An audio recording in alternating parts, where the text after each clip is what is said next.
بسم اللہ الرحمن الرحیم۔ کتاب الحج، تلبیہ کے بعد کی خاص دعا۔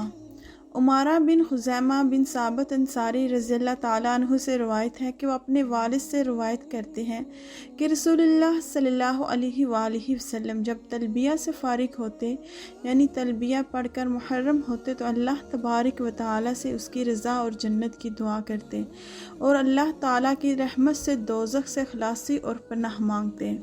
اس حدیث کی بنا پر علماء نے تلبیہ کے بعد ایسی دعا کو افضل اور مسنون کہا ہے جس میں اللہ تبارک و تعالیٰ سے اس کی رضا اور جنت کا سوال کیا جائے اور دوزخ کے عذاب سے پناہ مانگی جائے۔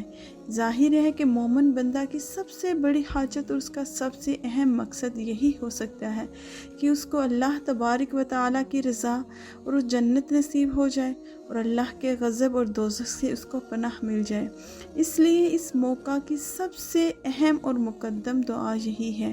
اس کے بعد اس کے علاوہ جو چاہیں دعا کر سکتے ہیں۔ اللہم انی نسألک رضاک والجنت ونعوذ بک من غضبک والنار۔ اے اللہ، میں تجھ سے سوال کرتا ہوں تیری رضا کا اور جنت کا، اور پناہ مانگتا ہوں اے اللہ تیرے غضب سے اور دوزخ کے عذاب سے۔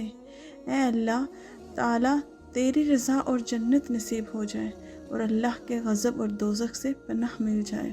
آپ صلی اللہ علیہ وآلہ وسلم تلبیہ کے بعد یہی دعا کرتے کہ اللہ تعالیٰ کی رضا اور جنت نصیب ہو جائے، اس کی رحمت سے دوزخ سے خلاصی اور پناہ مل جائے۔